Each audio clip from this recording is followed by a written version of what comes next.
A região sudoeste é a mais populosa do Brasil, concentrando cerca de 42% do total de habitantes do país. O estado do Rio de Janeiro é um dos mais visitados, famoso internacionalmente pelas suas belezas naturais, samba e futebol. Ao redor da Baía de Guanabara, um dos símbolos do estado, há várias cidades com indústrias e comércio diversificados. De um lado, o Rio de Janeiro, a capital com o Cristo Redentor e um dos cartões postais mais celebrados e foi considerado uma das 7 maravilhas do mundo. Do outro lado, Niterói, com um dos maiores índices de desenvolvimento humano do Brasil, o Museu de Arte Contemporânea, projetado pelo aclamado arquiteto Oscar Niemeyer, é um atrativo do município.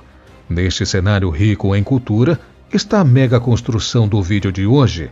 É a Ponte Rio-Niterói, um dos maiores feitos da engenharia brasileira. Esse é o Construction Time. Eu sou Luciano Guimarães e neste vídeo você vai entender a verdadeira história e a construção da Ponte Rio-Niterói aqui no Brasil. A Ponte Presidente Costa e Silva, conhecida como Ponte Rio-Niterói, conecta o Rio de Janeiro e Niterói, sendo a principal ligação entre estes municípios e o interior do estado, incluindo a região dos lagos e o litoral norte fluminense. São 13.290 metros de extensão, sendo 8.835 metros sobre o mar e 4.454 metros em terra. A ponte possui 2 pistas, separadas por uma mediana de concreto e com 12,2 metros de largura cada, o que equivale a 3 faixas de rolamento. A posição da ponte foi determinada para minimizar a interferência com os portos na área. Assim, o percurso se dá por trás dos portos. No entanto, grandes petroleiros passam por baixo da ponte, pois o terminal da Petrobras fica na Baía de Guanabara. Quando foi inaugurada, a ponte bateu alguns recordes, que se mantêm até hoje. São eles: é a maior ponte do hemisfério sul, o vão central de 300 metros de comprimento e 72 metros de altura, é o maior vão em viga reta contínua do mundo. É a mais importante estrutura protendida das Américas, com mais de 2.150 quilômetros de cabos no interior da estrutura. É uma das maiores do mundo em volume especial, devido ao seu comprimento, largura e altura dos pilares e das fundações cravadas no fundo da baía. A quantidade de material utilizado impressiona. Confira: 481.300 metros cúbicos de concreto, 77.600 metros cúbicos de concreto submerso, 237.900 metros cúbicos de cimento e 24.500 toneladas de chapas metálicas. Mas o que levou à construção dessa incrível ponte?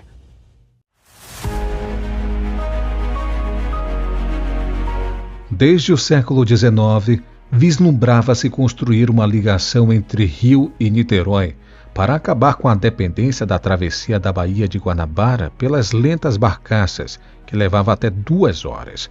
A outra alternativa era uma viagem de mais de 100 quilômetros por terra, passando por Magé. Em 1875, o imperador Dom Pedro II contratou um engenheiro para projetar um túnel com esta finalidade, mas a ideia não foi à frente. O tempo passou e na década de 1960 foi criado um grupo de estudos para encontrar uma outra solução. Foi então que começou a ser idealizada a ponte. Em 1968, o presidente Costa e Silva, o segundo da ditadura militar, autorizou a construção da ponte. O projeto foi idealizado pelo ministro dos Transportes, Mário Andreazza. A ponte foi construída com recursos do Departamento Nacional de Estradas de Rodagem, o DENER, já que pertence à BR-101, uma rodovia federal. Na época, foi criada a Empresa de Construção e Exploração da Ponte Presidente Costa e Silva, a ECEX, e foi obtido com bancos ingleses um financiamento de 31 milhões de libras, cerca de 415 milhões de reais atualmente. O pagamento, então, seria feito com dinheiro do pedágio.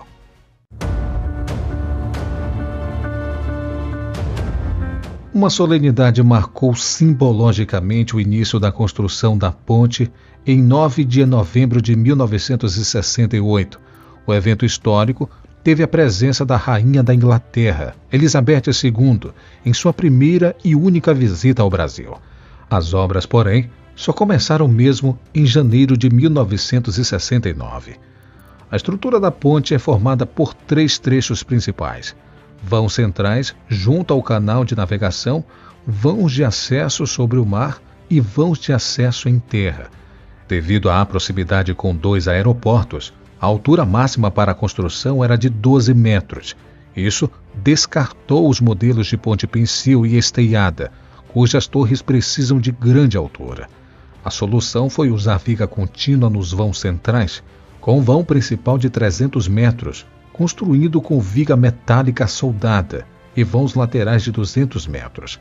A seção transversal é formada por 2 vigas caixão, cada uma com largura de 6,86 metros e distância livre entre as almas internas de 6,34 metros. Já os vãos de acesso sobre o mar são as mais extensa parte da obra e não existia gabarito de navegação determinado. Era possível utilizar vãos inferiores a 100 metros.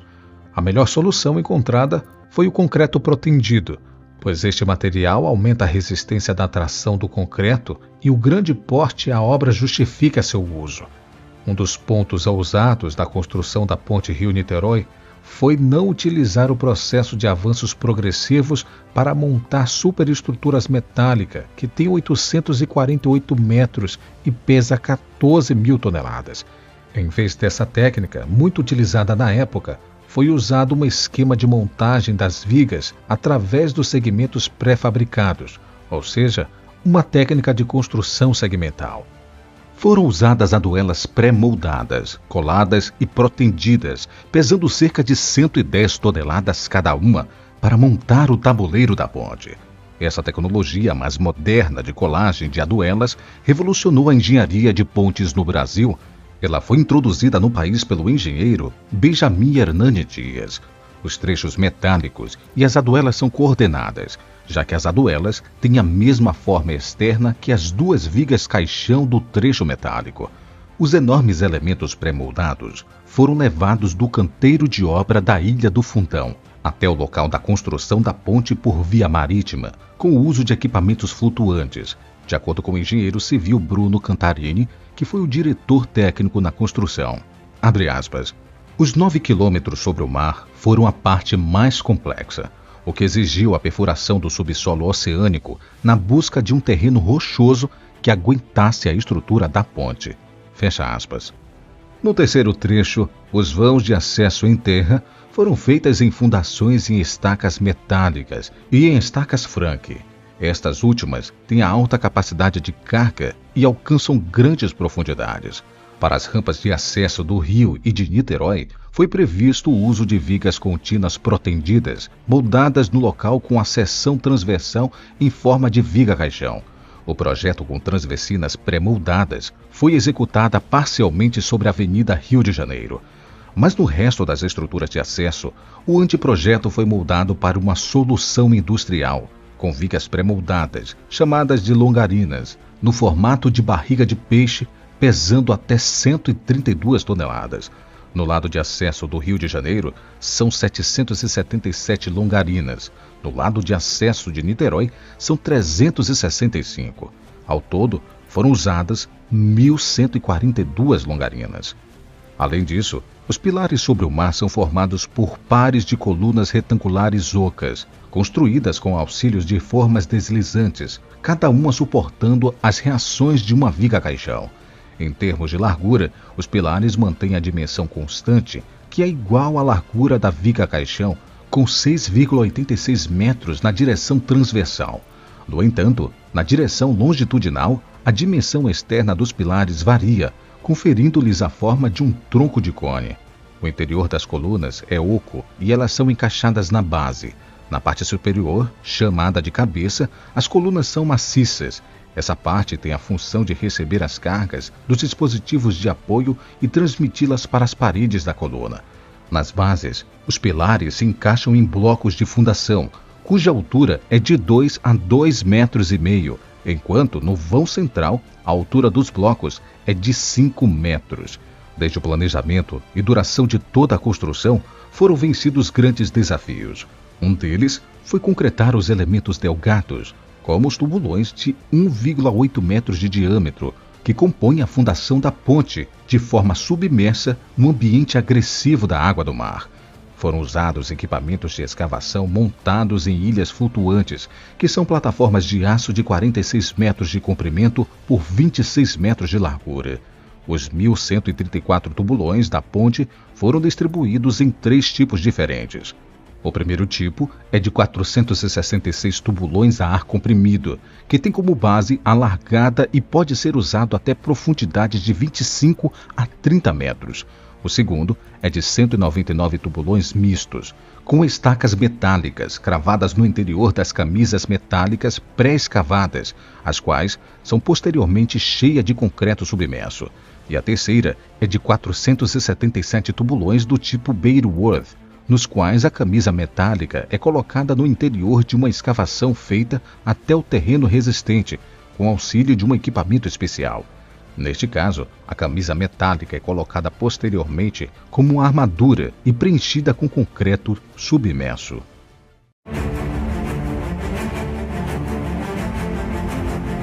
A ponte foi desenvolvida de forma a garantir a máxima segurança possível.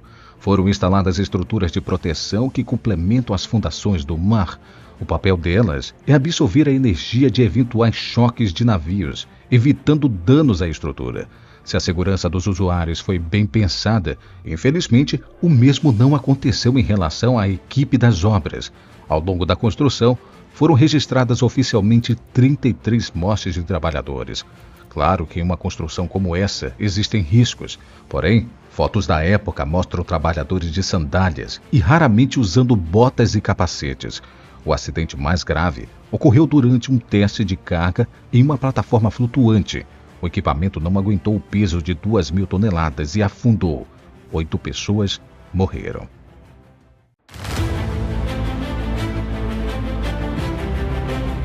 Em dias de vento, acima de 55 km por hora, a ponte oscilava até 1 metro para cima e para baixo. Isso fazia com que a via fosse interditada. Para neutralizar esse problema, em 2004, foi instalado dentro dos caixões metálicos o Sistema de Atenuadeiros Dinâmicos Sincronizados, o ADS. A coordenação dos programas de pós-graduação em Engenharia e Tecnologia da Universidade Federal do Rio de Janeiro, Cooptec UFRJ, foi o responsável pela solução.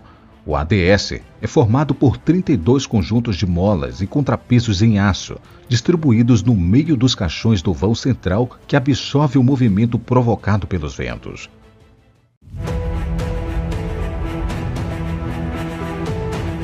A Ponte Rio-Niterói já passou por outras melhorias. Em 2000, foi feita a 4ª faixa da ponte, da Praça do Pedágio até o vão central, mas com o tráfego crescendo, não foi suficiente. Em 2009, esta 4ª faixa foi ampliada em cerca de 6 quilômetros, do vão central até o Rio de Janeiro. Essa expansão permitiu à ponte absorver mais de 15% do tráfego, o que na época já estava em 140 mil veículos por dia. Devido ao enorme fluxo, os acessos à ponte foram se tornando cada vez mais congestionados e as melhorias passaram a ser nesses trechos. Uma delas, inaugurada em 2020, é a alça de ligação da ponte com a linha vermelha. O viaduto tem a extensão de 2,5 quilômetros e 2 faixas de rolamento. Em 2009, foi a vez da construção de 2 baías operacionais em cada sentido da ponte. São espaços para emergências, usados quando é preciso para aguardar o socorro sem impactar o trânsito. A tecnologia também ajudou a melhorar a ponte. Atualmente, para garantir a segurança, há monitoramento 24 horas por meio de 45 câmeras. O limite de velocidade é de 80 km por hora e a fiscalização é feita em 100% da via por radares fixos. A Polícia Rodoviária Federal também realiza operações com radares móveis.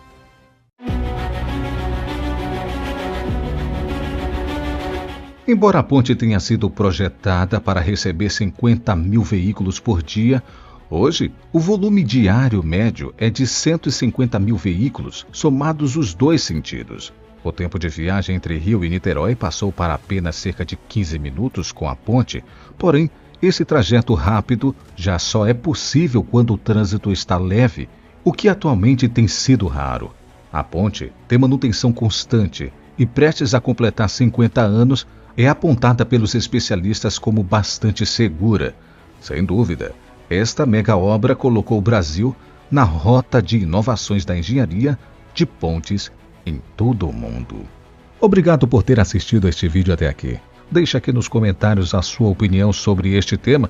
Também deixe o seu like se você gostou deste vídeo. Se inscreva aqui no canal se você ainda não é inscrito. E assista outro nosso vídeo que está aparecendo na sua tela, caso fique aqui ainda no YouTube.